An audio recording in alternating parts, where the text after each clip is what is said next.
Hello and welcome to another episode of Night Money. I'm Holman and I'm being joined today by the awesome, great five-star Steve, as I like. And I think Mike T would call this a 5-star podcast because he's in it. Yes. So Steve, Wad. I'm sorry. Thanks for having me, man. I didn't catch the last bit of what you said. You stuttered just a little bit, but I'm so hyped to be here. I am so hyped to be here. Is the no audio coming through? Oh, that's no good. I don't know if the audience can hear me. Steve, listen, I don't hear you. Oh no, I hear you. I thought we just this issue. I hear you perfectly. I'm so hyped to be here. Is the no audio coming through? So now I hear you on my phone, but I hear you on the computer. So the stream is happening, but it's happening without you. Let me do something. We'll see if we can fix this. So I guess I'm talking by myself to any people that may be watching this on Twitter right now. I don't know. I did not anticipate this. Restream. This is ridiculous. It's okay. I will carry Cody's show while he figures out. There we go. Okay. I was carrying the show in your absence. It's your show. I don't even know what's going on. I know you're good at it, so thank you for Hey man, you put me in a room and tell me to talk on the internet and I can do it. So it's all good, brother. And all I good. Appreciate you for that. Yeah, Cody's having some audio difficulties, but I think we're cleared up now. So yes, go back to introducing the show. Let's talk about the show, man. Let's do it. Yeah, so let's just talk about what happened yesterday. I mean, it's happened every year. I just didn't expect it at the exact midpoint of the season that everything just gets on its head. You had the Bills lose. You had the Bengals, who everybody thought they were going to be good this year. Yep. Put out to the same Bungles. And you just had a bunch of the Rams. They lost. Just a wild wild day yesterday in the NFL. No doubt about it. I mean, I think you always get, like you said, there's always, one of these weeks somewhere in there. And I think the thing that surprised me yesterday most has to be the Broncos just absolutely decimating the Cowboys. I mean, I'm not a big Cowboys guy, but watching Teddy Bridgewater against the Steelers a couple weeks ago, I just kind of think he sucks. That had blowout written all over it. I thought the Cowboys were going to score up and down the field. I know some people were really shocked with the Buffalo-Jacksonville game, and it is shocking. But if you look at Buffalo's resume very quietly, not really a great resume. They've beaten up on a bunch of cupcakes and lost to the Steelers and Jaguars. And do they have a third loss? I don't remember, but yeah, those are my initial. Steelers and Jaguars, I think. I can't think loss, but anyway, to review yesterday, I mean, obviously, if you were here on the stream, you knew that we had audio issues then as well. It's a theme now, I guess, but there's audio issues with this program. But anyway, it's okay. I posted my picks, going 2 and 3. The 2 that I got were the underdogs that I picked. We picked Atlanta 6, and then we picked 10 plus 7. Tennessee has been a team, and I've been listening to a lot of part of my take, and they've been saying that the Titans have been disrespected all season. Oh yeah.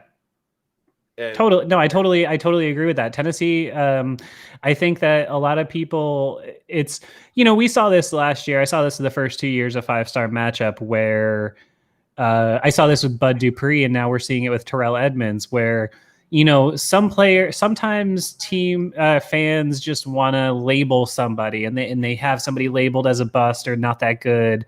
And then it can take years for them to really get rid of that label. And I've brought it up before. I've said things like to people, oh man, to me, like I see the Steelers' next quarterback like a Ryan Tannehill type situation. And I get people that are like, oh my God, that would be terrible. And I'm like, have you looked at what Ryan Tannehill's done in the last year and a half? You put him on that team, they're scoring 34 points a game. Like the guy has been a great quarterback now for 2 championship a couple years ago. No, he's been great now ever since he got to Tennessee, and Tennessee's a strong team. I just, the Henry injury is gonna get him eventually. It's just gonna get him because it's just an element that they're built on. I did some intense research for yesterday's show. I didn't get to share for obvious reasons, but if you look at the stat in the last 2 games, the Titans had, Derrick Henry is only one touchdown, which evidently isn't around. He passed the ball. His rushing numbers are replaceable rushing numbers. I think is about that. No. This is 95 to 98. Okay. I'm sorry. Yeah, but this is the same thing that we're arguing now with like, oh, I just saw a shot of Ben throwing in his color rush, and I am aroused. So sorry about that. You gotta change your pants now. Yeah. No, the thing is, I lost my train of thought completely because of Roethlisberger. What was I saying about the Titans? Oh, because the Henry. Yeah, so this is what we're seeing now with PFF people, or like just other kids, fans of like Ravens or whatever, and they look at stats and they say, oh, Najee's getting 3.5 yards a carry, like big deal. He was really worth a first-round pick. But you and me, 20 carries a game. Okay, so this is the same thing with Henry, though, is like even if the stats aren't absolutely popping off, it's still taking pressure off of Tannehill in the passing game. And, what happens eventually if you don't have balance, we're seeing it happen in Kansas City and Buffalo right now. If you don't have any balance, you put all your plays down on tape and people know what you want to do. That's why the Kansas City's struggling right now, because they've been coming back from 20 points down for the last 3 years and everybody knows every single thing in their playbook. Now, I would counter to your point that I somewhat agree. Like, obviously, a game will take away from. And my girlfriend's dad just texted me, said he hates these Steeler uniforms. Well, guess what? His team's that great. Giants may have won yesterday. But that's just straight disrespectful. I'm just being honest. The Steelers and the Giants have the 2 best color rush uniforms in the league. The Giants' white one is on fire. I wore that when I went to the Pan game, so the Steelers. Come on, my count saying yes, having a great rushing game, pressure off your quarterback. What we also need to acknowledge that with the digression of three in the last 2 weeks, also had the rise of he averaged the last 2 games 144 yards receiving and a touchdown in each game. Before that, he was not getting anywhere near that. My fantasy team, I know, terrible. But these last 2 games, he's really come to shell. But you could also argue that that's because they're focused on Henry and not on him. So it's just be a balancing act here. Without Henry, you're putting AP in there. Hey, old man got a touchdown last night. Can't say too much bad about him, but is he going to last this long season? It's just that for me, though, it comes down to the big play potential. And that's really the thing about Henry that I've had sort of an unpopular opinion at times, that because everybody looks at Henry as this freak of nature, physical guy, which he is, but he's also like a track guy. Like, he's fast. And to me, I've long held the opinion that he's actually a speed back who just happens to be huge. And so, like, I think over the course of the year, with how many carries they give him, there's 3, 4, 5 of those that would have happened over the next 2 months that would have been 50 or 60 yard touchdowns, you know, to the house. Yeah. And they're going to cumulatively that'll catch up with them because they have a great offensive system and great offensive coordinator. They'll be successful and they'll still make the playoffs. Also that division sucks. So, yeah, you know, that helps. But the Colts who are on the rise. I believe the Colts are on the rise. Carson, if Carson figure it out, or if they can figure out a new quarterback. They got a good defense. I mean, I see them roughly the same as last year. They just have a version of Phillip Rivers with a little bit more mobility. They're the same team. Like they're gonna ride having a really good running back and throwing it to him and having a great defense. They have 2 good runners. They do. They have a whole accoutrement of them. About that. Yeah. And plus, you have the receiving core with. Ooh, I just saw Pat in the color rush, bro. Ooh, that's favorite. It's cold. It's cold. But that what? Pat who? Oh yeah. Okay. Sure. She's. I got the peanut gallery yelling at me over here. Anyway. Hey, it's welcome. That's what I deal with every day from anonymous people on the internet. It's the same thing. So I want to move on to another game before we get into the game. Sure. And it's the one close game that I think everybody was watching yesterday, and that's the Vikings and the Ravens. And I don't want to sit on the Ravens as much. All I want to say about the Ravens is it's kind of fair to say Lamar is very much now. He mounted that. He's done it a couple times. Mm-hmm. This season now. I mean, for people like me to get off his back and be like, this guy's legit. Yeah, I mean, he's certainly earned that at this point, and I think, you know, it's another thing that I've been saying for a long time is, so what with Jackson? You know, I there's always this thing of like, well, he's a running back that plays quarterback, and I just kind of take a step back and say, but like, are you watching him? You know, because if we're really going to sit here as Steelers fans and fight this battle against the Pro Football Focuses of the world and say that we have to look at the eye test, dude, I look at Lamar Jackson play football and I'm not going to lie. Sorry, Yinzers. I love watching Lamar Jackson play football. The guy is dynamic. I've never seen a player like him. Even the comparison to Vic is, in my opinion, actually ridiculous. I think Jackson as a runner is light years better than Michael Vick. And I think he's a better passer too. So he's earning his stripes this year. And I've talked about this on my show, but the AFC North suddenly drafted all these 3 young quarterbacks, and frankly, I don't dislike any of them, and I feel guilty about that. I kind of like them all. I don't like Baker. I think Baker's the weakest of the bunch, but you know, he does good in the commercials. I didn't like Lamar because, like you said, I'm the cleanser that says he's a running back. He's not a quarterback. Until this year, I've been proven wrong.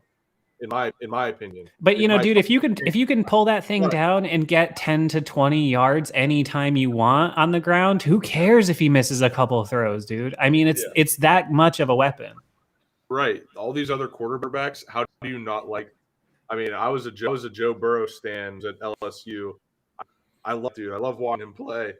Yeah. And then Baker, just love how polarizing he's starting into his own. I was listening to Around the NFL on Sirius XM here, and they said there's nothing against Beckham or Mayfield here. It's just that sometimes you just chemistry. Neither of them did anything wrong. It's just sometimes you don't have chemistry with someone that it just doesn't work. No, it's totally there's no bad guy in this situation. It's okay. I have to I take a little offense with there's no bad guy in this situation because Beckham's a veteran and he's an adult, and this whole trend of I think his dad did this whole, but come on, it's the same fucking thing, man. You're a professional athlete. Mature enough to know I can't be out in the media talent saying, look, if you were, could you imagine if you were in a public position? Okay, like I'm not even in anything close to Beckham, but I have a few thousand people that watch me on YouTube, right? if my dad went on Twitter and put some shit out there about that had something to do with me or, and whatever, that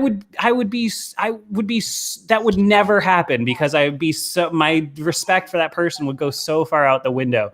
And you're talking about a multi-million-dollar situation, dude. There's better ways to get your job done there. And so I still think Beckham could be a talented player, but there's better ways to go about your business. So I still think he's a little bit of the bad guy there. But I agree with what you're saying on field. They just didn't mix. And the thing I always think of when I think of situations like this, I remember 7-8 years ago or whatever, and I've always been a big Kevin Durant fan. And I remember talking to my uncle, who's, big basketball guy my whole life. And I was like, how is this team not winning a championship with Westbrook and Durant? They're so good. Yeah. And he's like, but sometimes, man, it's not just the quality, but it's the way the players work together. And he was like, I would bet you anything Westbrook and Durant will never win a championship together. Yeah. And of course he was right. And I think Baker and OBJ is kind of the same thing. I think OBJ, unfortunately, though, is going to be like that with almost everybody he plays with. So I know I said I didn't want to talk about the Rams, and we kind of moved into the NFC North, but as we should, we're in. It's only natural. I just we don't have to get into a big discussion because we do have to move on to our next topic. I have a strong feeling the Vikings are going to be for a head coach. I think we've seen a lot. There's been a lot of things just if you're watching these Vikings games, you can see the team doesn't care about people on the sideline. Nobody's excited. No. And then the most obvious thing that we've seen that has been highlighted in the media is when they did win a game, Cousins and Mike Zimmer got into like a screaming match when they won. Yeah. It looked like a situation where they did something that Kirk Cousins said they should do, and Mike Zimmer was against, and then Kirk was like, "Yeah, how we should be doing it." No, they seem like a team that's built for a different era of football, and I don't know. I tweeted that out yesterday. It's got to be so miserable being a Vikings fan because it's like a competent organization, and it's always close enough that it gives you the hint that it's going to contend. But there's always some fatal flaw. And in their case, it's always, I mean, you could say it's Zimmer and maybe he has areas he can work on, but I also think there's a ceiling on whatever you're doing when your quarterback is Kirk Cousins. I mean, the Vikings love Kirk Cousins. I wouldn't be happy with Kirk Cousins quarterback, but good for them, I guess. Not me, man. I literally have a feud with Kirk Cousins. He's my number one feud that the other person doesn't know they're in. I love that energy. All right, let's move on to tonight's game. We got Bears, Steelers, obviously. Mm-hmm. Let's go through some prop bets. Actually, I get to play this since I didn't play it on. All right. Clip. Let's get into the Pittsburgh prop bets.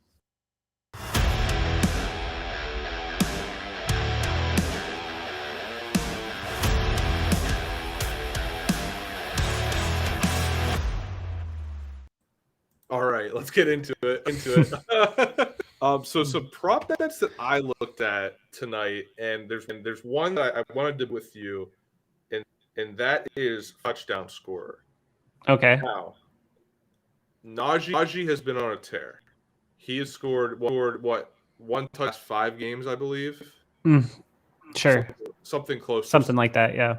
And then you have Deontay Johnson, who went on a streak of, I believe, 3 straight games, scoring the first touchdown. Not just scoring in general, but scoring the first touchdown. Now you have a Bears team that's missing someone in the secondary. I forget their name. They're missing Eddie Jackson at safety. Eddie Jackson, yep. That's who it is. Missing Eddie Jackson, and they're missing Khalil. That seems to be a recipe for a deep ball, in my opinion. I don't know if the same way, or if you think the safer bet is to go with Najee Harris first touchdown. Man, I sometimes I'm just emotional with these things, and they don't always have to make sense.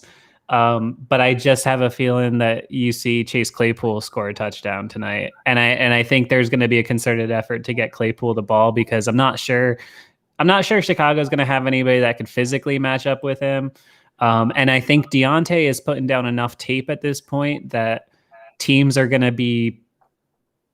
I think he's the guy now in the passing game that teams are planning around. So I'm weary of Deontay having a touchdown. I don't know. If you want to go between those two, I feel safer with Najee, but I just have a feeling Claypool has a big night tonight. I agree. I think Claypool will score tonight. I was specifically looking for the first down. That's okay. I'm probably going to add Claypool that slip tonight because we just discussed that, and I agree 100%. He's going to be involved tonight. They're missing Eddie Jackson. They're not a complete deep defense at the moment. You got to go to your guy deep. So I that right now actually. Chase Claypool to score a touchdown tonight. It's at plus 170 odds, $10. You'll catch $27.50. That bet's in. So nice. I'm gonna have to make a self on this one. Najee or Deontay for first touchdown. I think there's been more tape. Deontay first touchdown. So I think the better in my head saying you have what's the word? You have a pattern. Yeah. You have a pattern. You should follow the pattern. Don't go with your heart. Go with the pattern. And so I'm going to put $10 on Deontay to score the first touchdown. Free bets. I'm going to do that, but don't waste money. Nice. And that's at plus 70. $10.75. What's the prop for Roethlisberger to have two? What's the odds there? Two passing odds? Mm-hmm. Give me one second, I will bring it up. Over 1.5 touchdowns at minus 110. So that's like a normal bet. Yeah. I think that's one to take. Would you say? Oh yeah, I think it's easy. I thought the odds would be better because people are down on Roethlisberger. That's all. But I think he easily goes for 2 touchdowns tonight. I think they're going to move the ball. I think they're going to score as well. We'll do Ben Roethlisberger over 1.5 touchdowns tonight. $10 on that. So we have Claypool time touchdown score. We said okay, first touchdown. That's a free bet. Now we have over 1.5 passing touchdowns. Another one I wanted to discuss with you before we make same game parlay. Situation. Now I'm sorry, what was that? The tight end situation. Okay. These two, Pat, Freiermuth and Gentry, have been compared to Keith Miller and Matt Day. Yeah. Now, my question is: do we really think that Matt Gentry can have 2 receptions? It's probably a good number, right? The odds on that are probably decent. So the odds on Gentry to have over 1.5 receptions is 120. It's plus money here. I think that's a great bet. I also believe a bet on here for him to have over 10.5 receiving yards, which I also put money on. But this Gentry over 1.5, I think that's a deal. I think they're going to go with a lot of 2 tight end sets inside the red zone, and you might see him get a pass across the middle. Yeah, no, and he's been getting he even has a couple screen passes in the playbook designed for him too. I think that's easy. I love those really low ones. I did a Nick Chubb. The number on him was just 3 receiving yards. I was like, he has to catch 1 pass. I mean, are you kidding? Like, so let's his receiving yards are at. Last I checked, it was at 10.5 for Gentry. Still at 10.5, but it's minus 15. That's something like you're probably gonna get it, but I waste the money on it. I feel like. Yeah. Put that into our next segment. You could do that in the parlay. Yeah. We create a same game parlay together. So let's move on to that. We have our props in. Let me look at them real quick just to reiterate. We have Gentry over 1.5 receptions. Ben Roethlisberger over 1.5 touchdowns. Deontay Johnson down scorer, and we have Chase Claypool any touchdown scorer. Those are our 4 props tonight. Usually only do 3, but since it's Monday Night Football, you got to go crazy. Of course. Now let's go back here. Go to the same game parlay. Great. I like the same game parlay set up on DraftKings. It's fun. Shout out, no shout out. But it's cool because you can mess with the number. It doesn't give you a number. So I don't know if you want passing yards at all. Do you think Ben throws for over 200?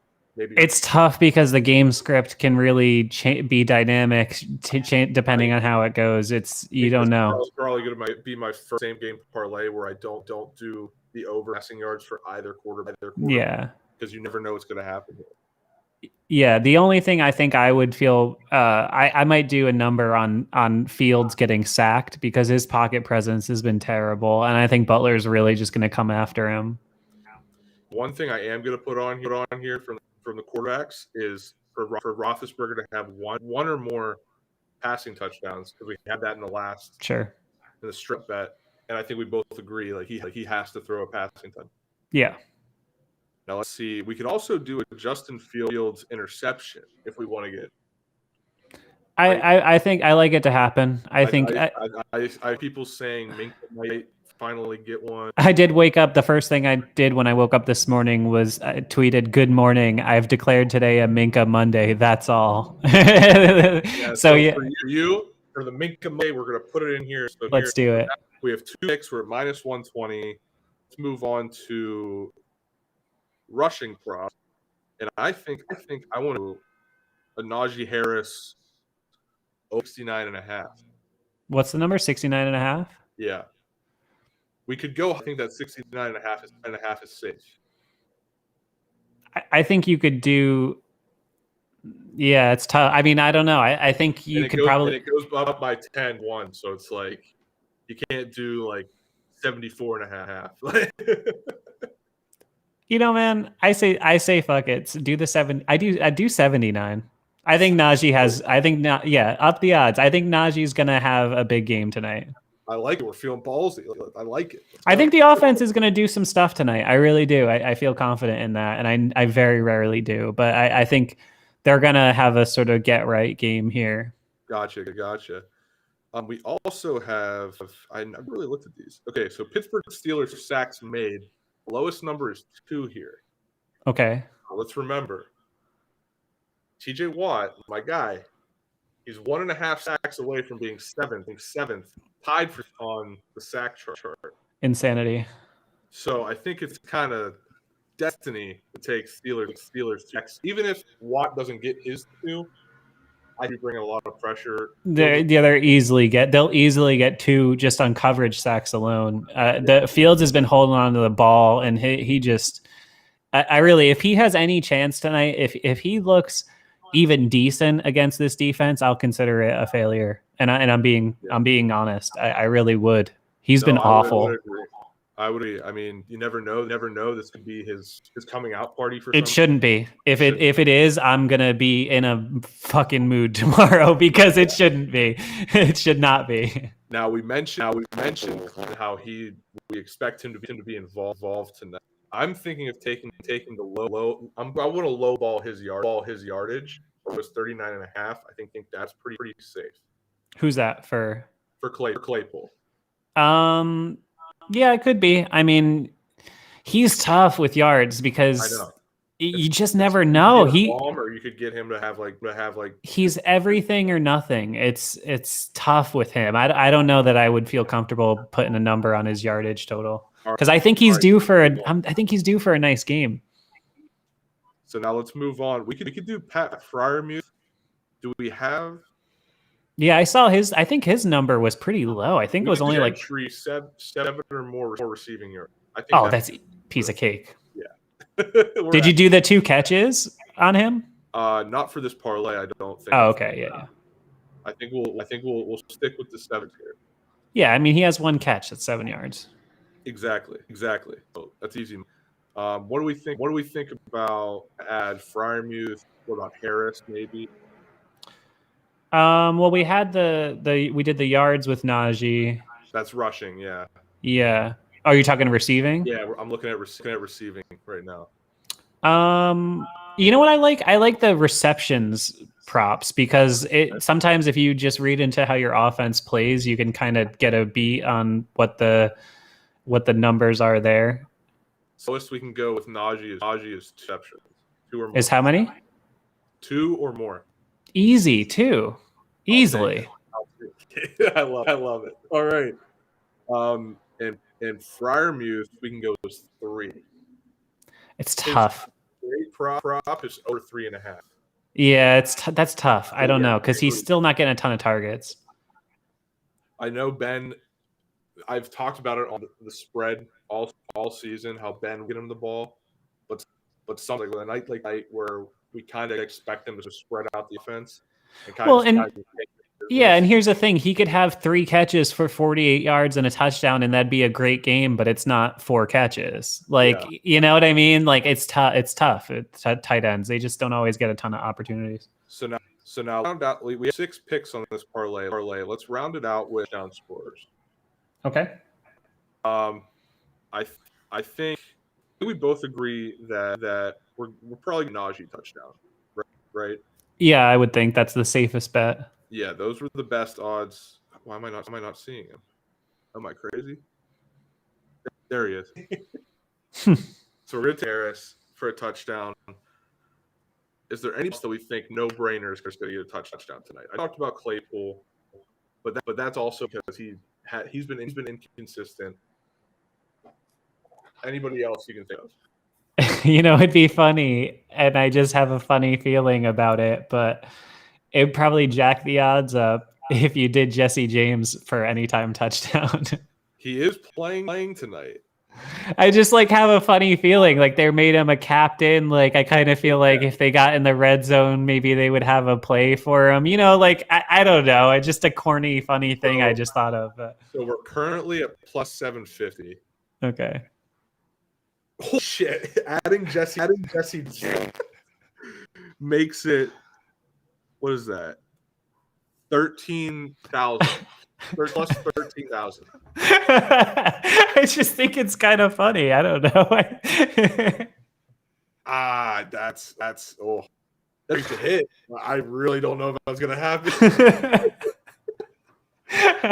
But now, after knowing that, how pissed would you be if it does happen and you don't play it? It's a catch-22. I have to play the safe bet. Dude, what are you going to put on the parlay? How much are you going to put on that? A big amount? $10? So, can I Venmo you and we'll double it? Oh, so I mean, I'm in New York State. I can't legally do it. Can't legally bet. Are you saying if I add Jesse James, I'll double it? Well, you said you're going to do 10. I'll do 10 more. I'll PayPal, Venmo, whatever.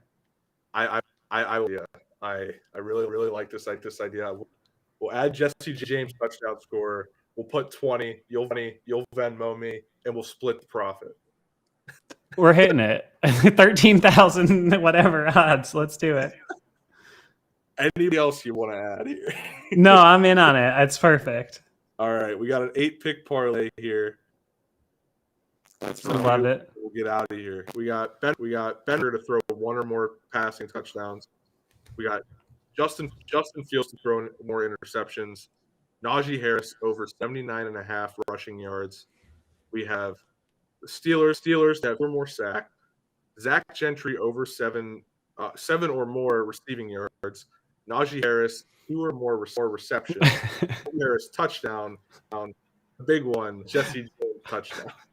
I just think, I think if you're going to go, you go. There's something about them making him an honorary captain that just makes me feel a little like maybe he gets a little option in the, it's whatever. We're gonna put 20 on it. 20 will win us $2,600. And how dope would that be? That'd be great. So we're gonna put that in right now. Cody, nobody has me on their show because they want it to be more normal than usual. Okay, sorry, you knew this was gonna happen, so. You're new. I knew it was gonna happen. I got it so I can post it. All right, I gotta get out of here because I gotta record the game, bro. I gotta get my computer all set up. We went a little longer than I expected. Joining me, thank you for your time. Really appreciate it. And here we go, baby. Anytime, man. Text me your Venmo, and I'll send you the $10. For sure, man. And then you'll send me the 1,030 tomorrow. Right. I'll talk to you later, my man. Thank you. Bye.